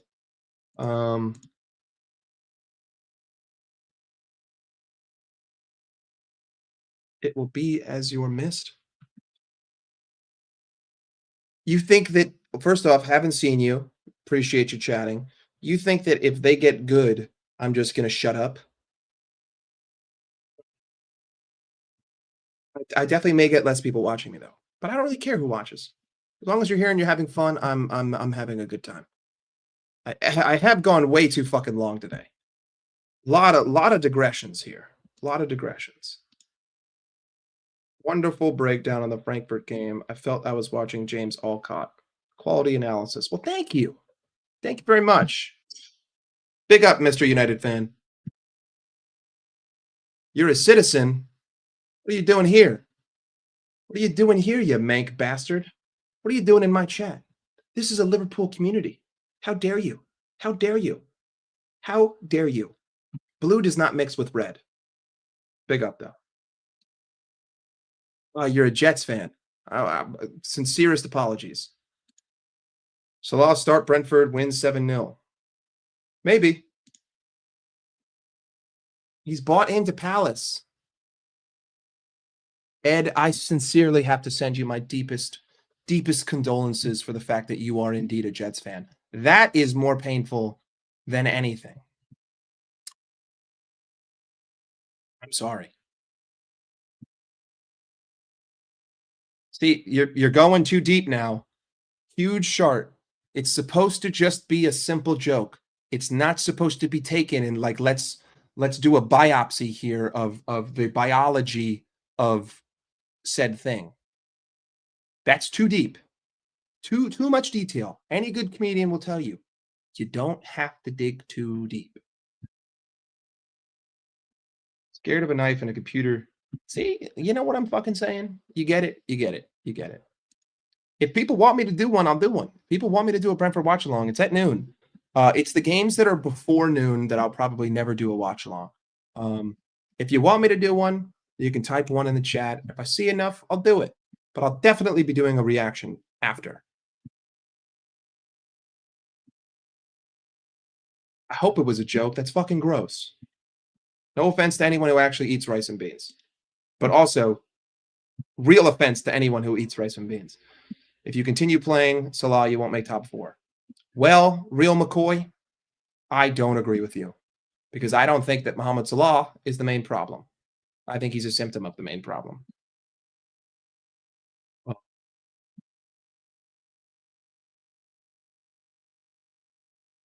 join the show, El Tactico. Thank you. Are you a poet too? Jets ownership is dog shit. Jesus, I can't fucking catch up. Ever try Easy Street Burgers in LA? I don't know. Let me Google that. Easy Street. That's in Studio City, so no. It's way too fucking far. But it looks like I have to try this place because this looks pretty fucking sick. I'll have to. I'm gonna have to go now. This looks fucking awesome. A really good spot in LA, if you're ever here, is Langer's Deli or Cantor's Deli. You know, Letty, now that I know that you're a fucking blue scum, you're definitely not getting... Because if I make you a mod, then you're really a blue scum. I can't do it. I'm sorry, Letty. I see a lot of ones now. Awesome. Awesome. All right, sure. Fuck it. We'll do it. Um, the main problem is the structure. You get it, Mobstag. Hey, see, DRJ is an Arsenal fan. Big up to you, DRJ. Fuck the Gunners, but big up to you. Big up to you. You're the man. Your team sucks. All right? It's not personal. You're the man, but fuck your team. Yes, agreed. But the possession structure, Mobstag, very quickly, because I got to get going. I've been doing this for an hour and 47 minutes. But also, the longer I stream, the closer I get to monetization because of watch hours.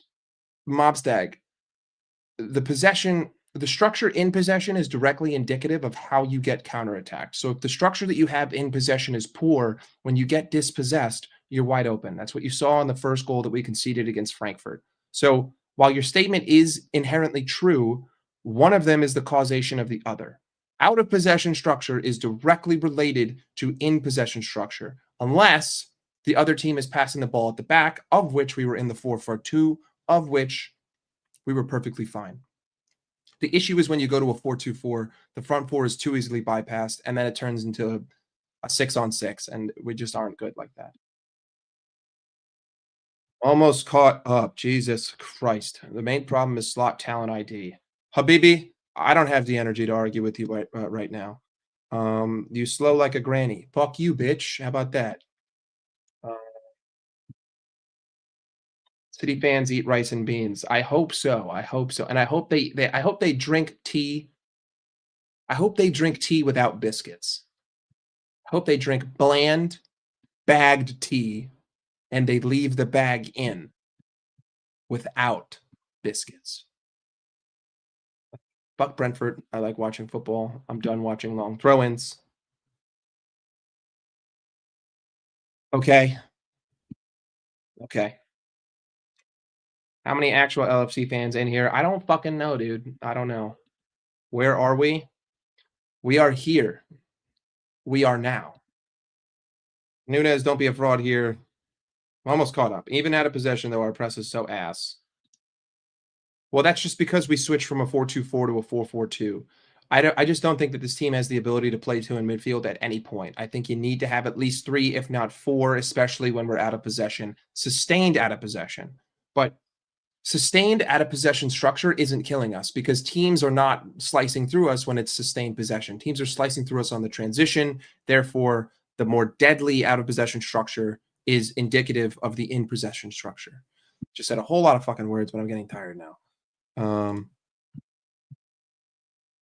You are a Liverpool fan.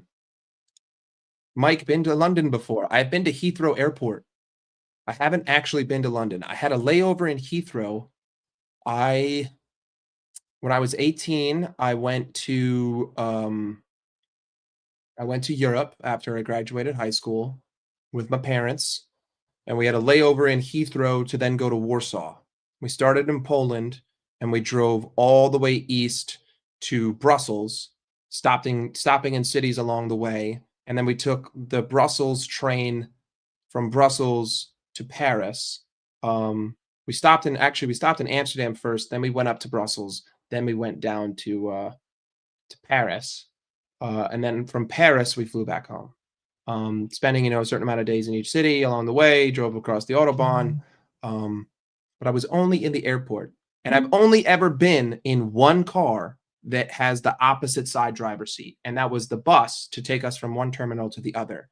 And I thought that these people are fucking out of their minds for driving on the wrong side of the road. Can someone explain to me what the practical implication of switching the side of the road is?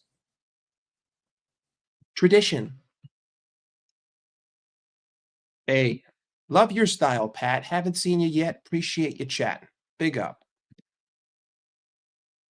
Oh, I just can't fucking catch up. What you think about these long throw-in that has swept the league? Give a shit, bro? You want to know what my response is? Stop fucking conceding throw-ins. How about that? How about stop bitching about long throw-ins and stop fucking conceding them? set up to play basketball, football. However, if you keep missing shots, you're going to lose regardless of the setup. You're trying to be very deep, but unfortunately, whether it's because of fatigue or lack of reference, I can't follow the logic here. Sustained out of possession, Chelsea fried us. They played through us like a hot knife through butter. Yes, the sustained out of possession Chelsea fried through us because we built up with a 3-1 and they had 5 in midfield. Our possession structure, and hour and 52 minutes, I just don't have the energy to argue. But big up, Mob. I appreciate you putting in your input. Thank you. Can I get your honest thoughts on whether the absence of Gravenberch had any positive impact in the way we played up against Frankfurt? No, I don't think so. I think that the pivotal change, again, just for the people who weren't here before, the pivotal change to how we played had nothing to do with who was playing. Florian Wirtz playing was really the major impact, but the biggest change was this. Whether it's Ryan Gravenberch here, it doesn't matter. I've seen it last season with Grav next to McAllister. It's the fact that you're building up with these 5 players. And the fact that these 5 players are a compact, tight-knit unit. It offers space to make runs. It offers space for 1-2s, triangles. This structure and setup is the reason why we looked so good, and I don't think it's indicative of who was playing in the pivot. I think the pivot that played was excellent. I think Curtis Jones and Dominic Soboslai are a great partnership, but I also think Ryan Gravenberch could be placed there as well. It's more so about the structure of how we built up than who was playing. Oh my God, I'm so far behind. Nunes, you're the fraud. Okay. Slot talent ID shit. Kirk has brain dead. 2 week for the men. Game Isak, 2 injury prone for 125 mil. Thank you for all these statements. Appreciate you. Disagree, but thank you. Left-hand drive was invented first, right? Fuck out of here. No way. We're Googling this. Who invented the car? Carl Benz invented the car. I'm looking at the first car ever fucking made, and the driver wheel is on the left. Let's go another step further. Which car came first? Left side or right side driver?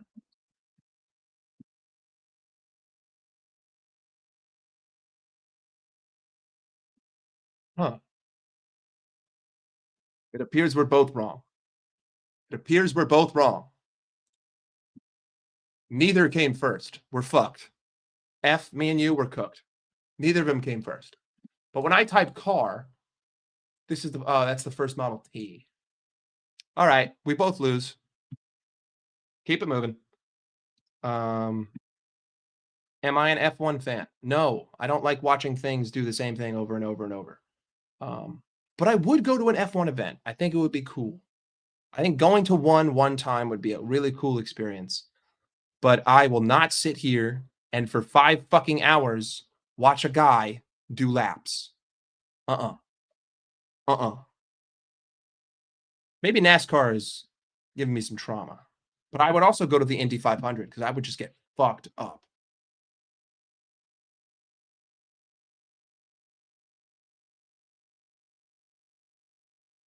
Hey, appreciate you for tuning in. Thank you. You're losing breath. It's not even 3 hours on stream. I'm not losing breath, dog. I haven't slowed down once, but the people keep fucking typing things. Many thanks for the response, but hey, thank you for asking the question. Appreciate you. Always open. Always open. Big up. You're the first I've seen to read every comment. Much respect for that. I'm definitely not the first. But I just want to be right. Motherfucker, I'm always right. And I have proof to show you that I'm always right. Except for this one. In this one instance that had nothing to do with football, we were both wrong. So it doesn't matter if I wasn't right because neither were you.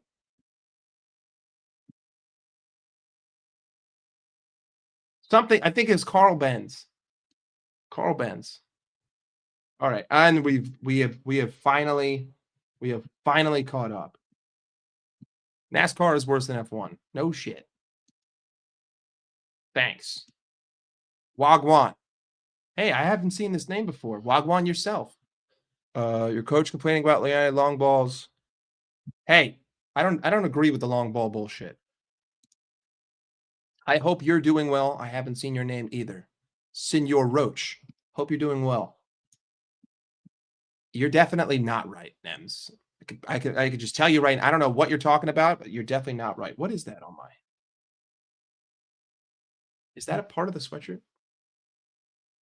That is a part of the sweatshirt. Oh, that's the Nike logo. You almost got me with the fly. I dead ass thought you said that there was a fly on my sweatshirt before, and I was like, is that a fly? No, it's just it's the Nike logo. Okay, I'm almost done. It's all that steak. Yeah, bro, I got the meat sweats. Hey, thank you. Appreciate you. And do this too. Do that. I'm not going to say it because I'm not a beggar, but do that. Do that. I'm not going to beg, but other people can highlight it for me. I'm not mispronouncing it. It's Nike in America. I know that technically, by the letter of the law, it's Nike, but I don't live in England, and I don't live in England. You see, in America, we call it Nike. That's just what we do. I don't care who the guy invented it, called it as. Because you see, in America, we're really good at this thing, at taking things that aren't ours and making them our own. So, it's Nike.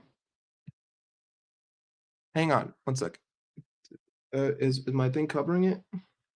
Ah, fuck. I can't see the logo on the hat. This is a Nike hat. Fuck with me.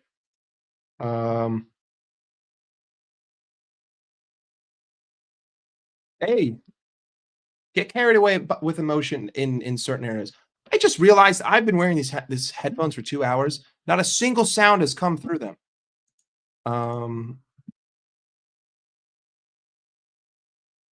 Yeah, Benny, I don't fucking live in England. Nike is American. Nike is American, but people in England call it Nike. They've culturally appropriated my product. My American product has been culturally appropriated. Where's the outrage? Where's the outrage? 30 seconds till 2 hours, and then we'll probably call it there. Because I got other shit to do. How does what feel? What do you mean, how does it feel? I don't know. My stomach kind of hurts. Feel my dinner rumbling in my stomach, if that's what you're asking. Adidas. Isn't it Adidas? But we call it Adidas. Hey, you're out. Letty, you're out.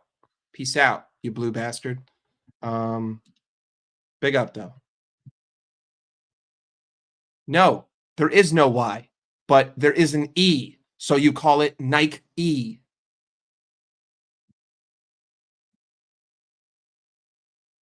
How did I become a Liverpool fan?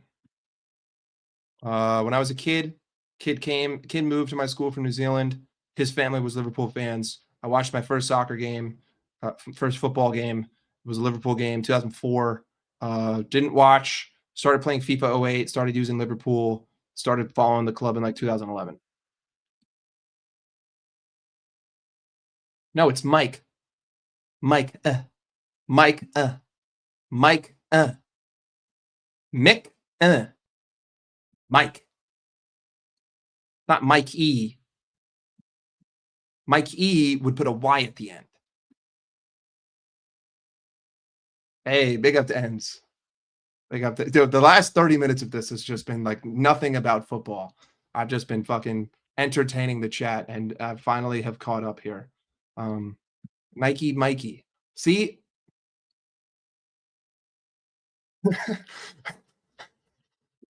You have to pronunciate the E. It's just Mike. Yeah. Yeah, you are kind of right. It is definitely a pause because it sounds like I'm going. It sounds like I'm like groaning at the end. Oh my god. This is too much. 2 hours is too much. Doing this for 2 hours is too much. I got other shit to do. It's like I'm groaning at the end of my.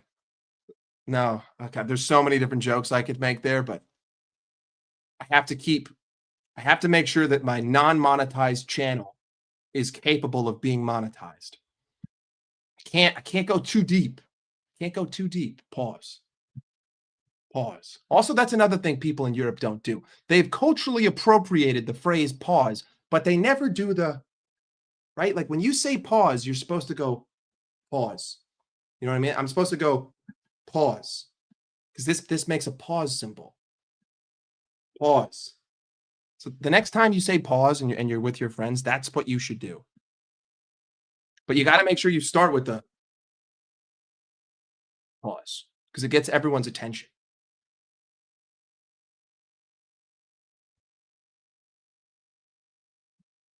It's supposed to make a pause symbol. you don't have to do it. It's also a namaste. It's just jokes. Hey, listen. Big up to everyone who liked the video. Big up to everyone who subscribed. If you haven't hit the like button, do me a favor. Hit the dislike button. Big up to you guys. And hold on. How many are we on? How many are we on? 79. That's not bad. That's not bad, guys. That's not bad.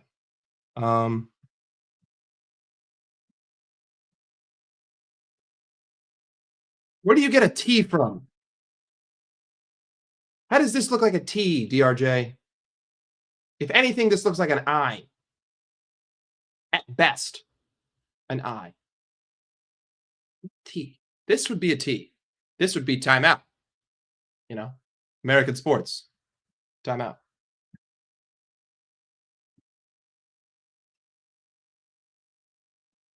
Yeah, I don't want to sit here and I don't care if I don't get paid. Whatever, bro. I'm just here to share my opinion. Today I've been sharing it for way too long, and I've been digressing way too much. But either way, I gotta do the other shit I need to do today. Big up to all you. We hit 80 likes. Attaboys. Appreciate all of you. If you haven't hit the subscribe button, hit the subscribe button. If I get to 1,000 subscribers, I'm gonna torture myself by paying $150 for FIFA points. And then we're going to open 18,000 FIFA points worth of packs together. Now, we could do 120 standard gold packs, or we could do like 100 or 80 standard gold packs and mix it in with some promos. Either way, I will waste $150 if we get to 1,000 subs. That is the lesson to be learned here. All right? Big up to everybody. I'll be on Hussam's show later, and the chat has asked for the watch along tomorrow. We will do the watch along tomorrow. We will do a reaction to the game tomorrow after. Hopefully, it is a positive reaction. Hopefully, we are doing the same exact thing as the end of the Frankfurt game. If I can see the carryover of the second half against Frankfurt without Alexis McAllister in the team in the first half against Brentford, we will fucking cook. We will cook. Hey, I've been holding the standards. Tyler, I know that you guys don't care about packs, but I need to set a mark. And also, I want an excuse to pay to win in FIFA because I'm tired of losing to fucking assholes with 5 million coin teams because they pay to win. So if I get 1,000 subs, that gives me the excuse to pay to win guilt-free. If I did that now, I'm a loser for spending $150 on FIFA. So give me a reason to do something as degenerate as put $150 into that game. That's all. Am I into guys? First and foremost, no. Second, why are you asking about my sexual orientation? Kind of weird, Android. Kind of weird. But also, pick up yourself. Big up to you, Pat. Big up to you, Nems. Big up to Ends, showing support.